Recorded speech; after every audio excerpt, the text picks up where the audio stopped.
Hello guys, എല്ലാവർക്കും സുഖാണോ? ഞങ്ങൾ ഇതാ എറണാട് പുട്ടുപൊടിന്റെ കമ്പനിക്ക് വന്നതാണ്. അപ്പൊ ഞാൻ ഇതിന്റെ മുമ്പ് ഇതിന്റെ ഒരു വീഡിയോ ചെയ്തിട്ടുണ്ടായിരുന്നു. എന്റെ യൂട്യൂബ് ചാനൽ ആരോ ഹാക്ക് ചെയ്ത് കാരണം ആ ചാനലിലുള്ള വീഡിയോ ഒക്കെ പോയി കിട്ടിട്ടോ. അപ്പൊ ഞാൻ പുതിയതായിട്ട് തുടങ്ങിയതാണ് മഞ്ജു ബിബിൻ വ്ലോഗ് എന്നാണ് കേട്ടോ. എല്ലാവരും ഒന്ന് സബ്സ്ക്രൈബ് ചെയ്ത് ലൈക്ക് ചെയ്ത് ഒന്ന് സപ്പോർട്ട് ചെയ്യണം കേട്ടോ. എന്നാലേ നമുക്ക് പിന്നെ വ്ലോഗും കാര്യങ്ങളൊക്കെ ചെയ്ത് മുന്നോട്ട് പോകാൻ പറ്റുള്ളൂ. അപ്പൊ ഇതാ അച്ഛൻ്റെ ലോഡ് ഇതാ കൊണ്ടുവന്ന് ഇറക്കാനായിട്ട് നിർത്തി. ലോഡിംഗ് കാരൊക്കെ ഇറക്കിക്കൊണ്ടിരിക്കുമ്പോൾ ഞാൻ ഉള്ളിൽ കയറിയിട്ട് നമ്മളെ എറണാട് പുട്ടുപൊടി കമ്പനീന്റെ ഓണറിനെ ഒന്ന് പരിചയപ്പെട്ടു. എന്നിട്ട് കമ്പനീന്റെ ഒഴുകിൽ എന്തൊക്കെ നടക്കുന്നതെന്നൊന്ന് അറിയാൻ വേണ്ടി ഒന്ന് കയറിയതാണ്. അപ്പൊ ദാ അരിയൊക്കെ നന്നായിട്ട് കഴുകി ഒന്ന് വെള്ളം വലിഞ്ഞ ശേഷം ആ മെഷീനിൽ ഉള്ളിൽ ഇട്ട് കൊടുക്കുന്നുണ്ട്. ആ മേലെ കാണുന്ന മെഷീനിലാണ് പൊടിപ്പിക്കുന്നത് കേട്ടോ. അരിപ്പൊടി, പത്തിരിപ്പൊടി, അങ്ങനത്തെ എല്ലാം എക്സെട്ര പൊടിപ്പിക്കുന്നത് അവിടെയാണ്. അത് കഴിഞ്ഞ് നേരെ വറുത്തെടുക്കുന്നുണ്ട്.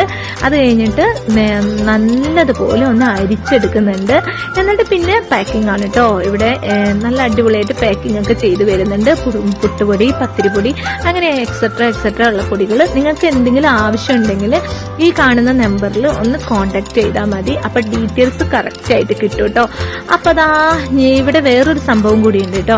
എന്താന്ന് വെച്ചാൽ വിനീഗർ ഇവിടെ തന്നെ ചെയ്യുന്നുണ്ട്. അതേപോലെ പുളിയിഞ്ചിയുടെ അച്ചാറില്ലേ, അതും ഇവിടെ ഉണ്ട് കേട്ടോ. പിന്നെ എക്സ്പോർട്ടും ഇവർ ചെയ്യുന്നുണ്ട്.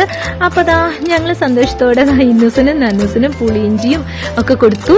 അങ്ങനെ ഈ വീഡിയോ ഇഷ്ടപ്പെട്ട ഒന്ന് ലൈക്കും സബ്സ്ക്രൈബും ചെയ്യണം. അടുത്ത വീഡിയോയിൽ കാണാം. ബൈ.